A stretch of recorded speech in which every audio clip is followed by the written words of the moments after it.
ভাবি তোমার সাথে কথা বলার জন্য কত কষ্ট করছে তা দেখছো না? আচ্ছা ভাবিকে আর কত অ্যাভয়েড করবে? আমি তো ওরহানকে খারাপ বলি, তুমি তো ওর চেয়েও খারাপ ভাইয়া। সেলিন শান্ত হও, আমি বলছি।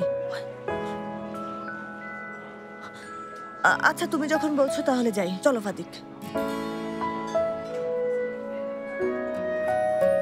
এমন একটা অপ্রীতিকর ঘটনার জন্য আমি সত্যিই দুঃখিত ফাতি। কিছু হয়নি তো? ঠিক আছো? দৌড়ানোর সময় দেয়ালে হাত ঘষা লেগেছে, একটু ব্যথা করছে, তবে খুব ব্যথা করছে? একটু।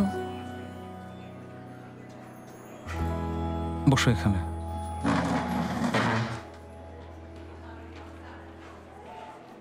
জিনিপ, এসব কি করছো? কেন সবার সামনে তামাশা করছো বলো তো? ফাতি, আমি যা কিছু করছি শুধুমাত্র তোমার জন্য, তোমার সাথে কথা বলার জন্য করছি। কোনো দরকার নেই জিনিপ, আমার বা অন্য কারোর জন্য তুমি এসব করো না। এসব করে তুমি নিজের আর অন্যদের সমস্যা বাড়িয়ে দিচ্ছ। দয়া করে এসব করো না।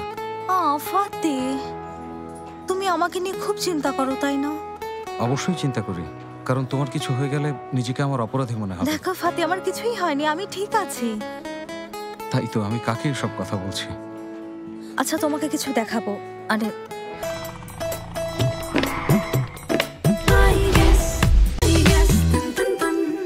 সেলিম কোথায় গেল?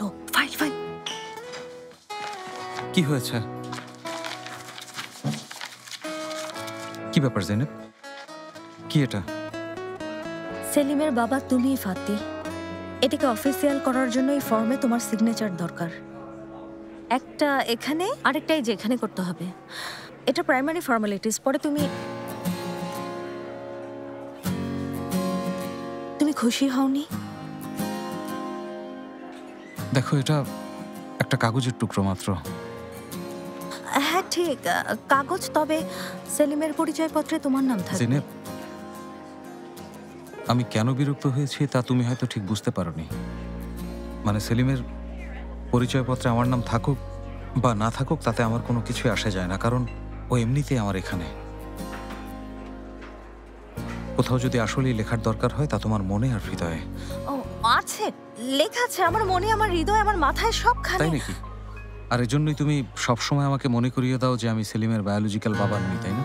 এ কারণেই তুমি ওকে আমার কাছ থেকে সবসময় দূরে সরিয়ে রাখো। আসলে ফাতি, তুমি তো জানো আমি রেগে গেলে অনেক সময় উল্টোপাল্টা কথা তার মানে বলি। হচ্ছে ভবিষ্যতে তুমি যখনই আমার উপর রেগে যাবে তখনই আমাকে এইসব কথাগুলো বলবে। কখনোই বলবো না, আর কখনোই আমি এমন কথা বলবো না, বিশ্বাস করো। আই এম সরি জেনেব, কিন্তু তোমাকে আমি বিশ্বাস করতে পারছি না।